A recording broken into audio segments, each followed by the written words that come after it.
supposed to be the happiest day of my life, I locked myself in a bathroom stall and drank a whole bottle of Grey Goose. My white dress was soaked in toilet water. Elton John played as I walked down the aisle in my red satin heels. I really loved those red satin heels. I really loved Elton John. But most of all, I loved the look on my mom's face that screamed, "Finally, you're doing something fucking normal!" 6 months later, when she called me to see how things were going, I had to tell her the truth. I was like, "Mom," and he left. He took the TV. I got the bed. You can't sleep on a TV, am I right? Well, I could hear the disappointment in her voice. And her heavy sighs kind of screamed, "Ha! I knew it! You are a lesbian!" You guys are not. Sometimes I wish I were. But one thing I know about myself is that I can't ever love anybody more than I love myself. Or Elton John. Or these red satin shoes that I only got to wear once. B+. Fuck you. Tony Chadlock! Okay, so May 2002, I was arrested for marijuana possession and spent 24 hours in an Orange County jail the day before I was supposed to travel to visit my mom. And here's the highlights. So the cop who put the handcuffs on me put it too tight and turned my thumbs into numbs for 3 days. And the holding cell that they put us in, everybody knew everybody else, like fucking TV show Cheers, and I'm the big guy on Cheers, I don't know anybody. And this other guy, I heard him say, "You know, man, I like to date fat girls because you know they got something good to eat at the house." And this other guy said, "Hey, brother, in the morning, I'll give you an extra juice if you give me your slide right now." I said, "Man, I'm not going to be here in the morning." He said, "Yeah, right." And another guy was looking out for me. He said, "Listen, if anything goes sideways with these people, you just got to start barking and licking shit, and I'll take you upstairs to psych where you be nice and comfortable." And I looked at him and I said, "Hey, man, when I see my mom tomorrow, what do I say first? Sorry, ma'am, I just got out of jail," or "Happy Mother's Day." D. Oh. Elise Thompson Hall.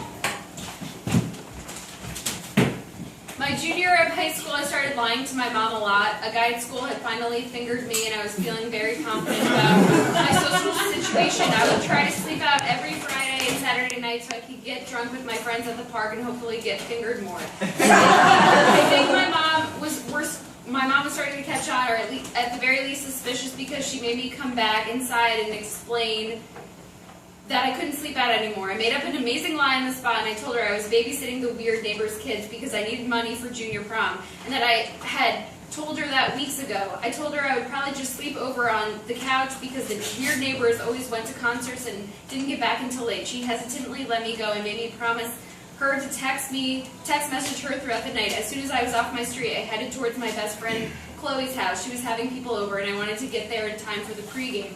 As soon as I got to Chloe's house, I texted my mom about how cute the kids were, what I was making them for dinner, and even went as far to say how adorable the one kid's pajamas was, and how it reminded me of my childhood. We didn't have any booze at Chloe's house, so I volunteered to pick up some if my friend drove me to the weird Asian takeout place.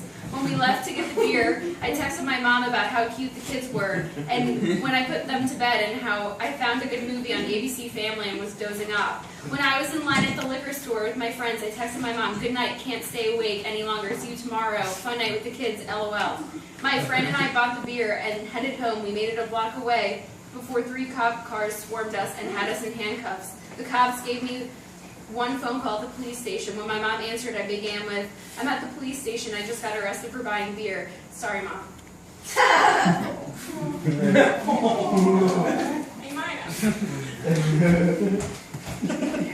Matthew Schmidt. This is not my mom.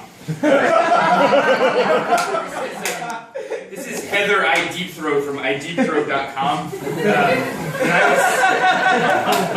When I was 16, my mom, my dad picked me up from work at Wendy's, and he told me that my mom, who was really proud of this video project I had done in high school, was trying to show my grandmom the video project I had done in high school, and searched for videos on my computer and pulled up the first one, and it was of Heather I Deep Throat doing what Heather I Deep Throat does best, which is I deep throating. And my dad told me that my mom and my grandmom were at home crying.